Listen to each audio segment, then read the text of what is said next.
আজকের গল্প তর্পণ। লেখা ও পাঠ অমিতাভ রায়। পরিবেশনা রবিবারে ও অবসরে গল্প পাঠ। সরগম ক্লাব ঘরের জমজমাটির মাত্রাটা গত 15 দিন ধরে একটু বেড়েছে।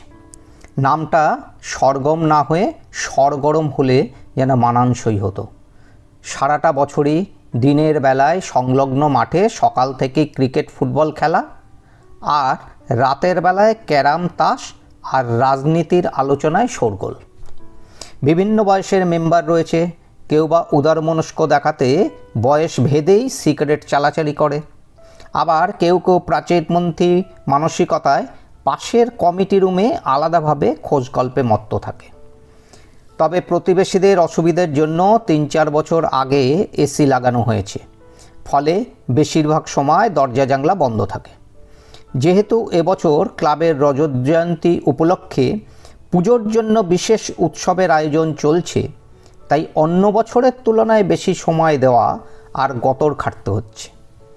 রাত্রি হয়ে গেছে, বেশিরভাগই বাড়িতে ফিরতে ব্যস্ত, কারণ কালকে সকালে মহালয়া। পাড়ারই ডেকোরেটার্স চাঁদুদা প্যান্ডেল করছে, ওর হাতে ক্লাবের চাবি দিয়ে দেওয়া হলো। শ্যাম, সুবল, রন্টু, পরিমল এবারের পুজোর কর্ণধার। ওদের মধ্যে পরিমল একটু ব্যতিক্রমী, মানে একটু এদিক ওদিক হলেই ওর মনের প্রশ্ন বাইরে বেরিয়ে আসে, আর মনপসন্দ উত্তর কারো কাছ থেকেই যেন পায় না। এই যেমন কাল সকালে সবাই মহালয়ার দিন গঙ্গায় তর্পণ করতে যাবে।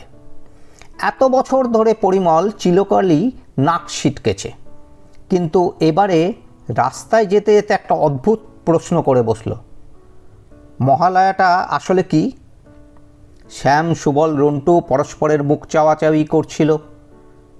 শ্যাম আস্তে করেই বলল, শাস্ত্রমতে মহালয়া হচ্ছে একটি অমাবস্যা তিথি।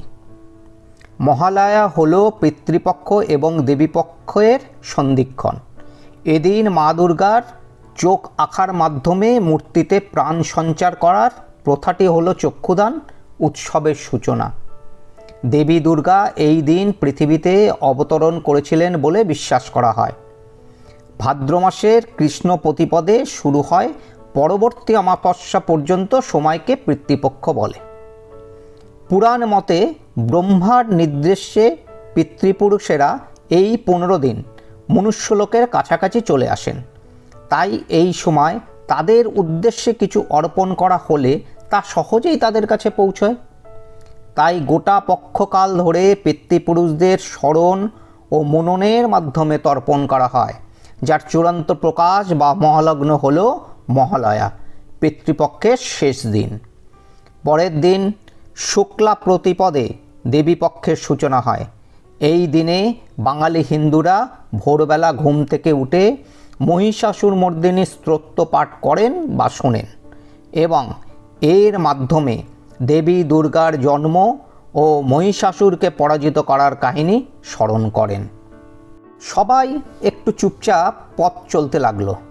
পরিমল হঠাৎ আবার প্রশ্ন করে বসল, আচ্ছা, এই তর্পণ কাদের জন্য করা হয়, আর মেয়েরা এই কাজ করতে পারে?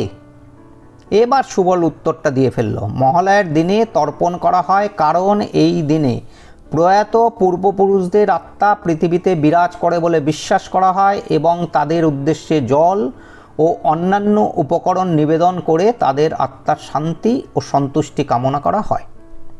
তর্পণ শব্দটির অর্থই হলো সন্তুষ্ট করা বা জলদান করা। এই প্রথাটি পূর্বপুরুষদের প্রতি শ্রদ্ধা ও কৃতজ্ঞতা জানানোর একটি মাধ্যম, যা তাদের আত্মাকে তৃপ্ত করে এবং পরিবারকে তাদের আশীর্বাদ লাভে সাহায্য করে। রন্টু আবার বলল, এই প্রথাটি শুধুমাত্র পুত্র সন্তান নয়, যে কোনো মৃত ব্যক্তির সম্পর্ক রয়েছে এমন যে কেউ, এমনকি অবিবাহিত ব্যক্তির বোনও এই তর্পণ করতে পারেন। সবার বাড়ির কাছাকাছি যে চৌমাথা আছে সেখানে পৌঁছে যাওয়ার পর পরিমল আবার প্রশ্ন করে বসল, আচ্ছা, কিভাবে শুরু হয়েছিল এই প্রথা? সুবল বলল, রামায়ণে বর্ণিত রয়েছে যে ভগবান শ্রীরাম শ্রীলঙ্কা বিজয়ের আগে মহালয়া তিথিতে পিতৃপুরুষদের উদ্দেশ্যে জল দিয়েছিলেন এবং তাদের সন্তুষ্ট করেছিলেন।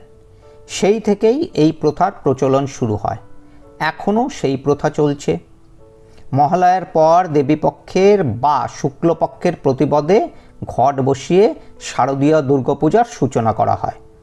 শ্রাবণ থেকে পৌষ এই 6 মাস দক্ষিণায়ন, যা দেবতাদের ঘুমের কাল। তাই বোধন করে দেবতাদের জাগ্রত করা হয়।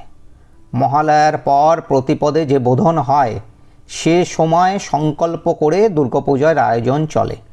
একে বলে কল্পরম্ভা, যদিও ষষ্ঠী থেকে পুজোর প্রধান কার্যক্রম শুরু হয়। রন্টু মাথা চুলকে নিজের মনের প্রশ্নটা করেই ফেলল। এই প্রথম তুই মহালয়া নিয়ে অনেক প্রশ্ন করছিস, ব্যাপারটা কি বলতো? কাকু মানে তোর বাবা 10 বছরের ওপর মারা গেছেন। কাকিমা তোকে অনেকবারই বলেছেন আমাদের সাথে তর্পণ করতে যেতে। তুই অফিসের ছুটিতে ঘুমের দোহাই দিয়ে 10টা পর্যন্ত ঘুমিয়ে কাটিয়েছিস।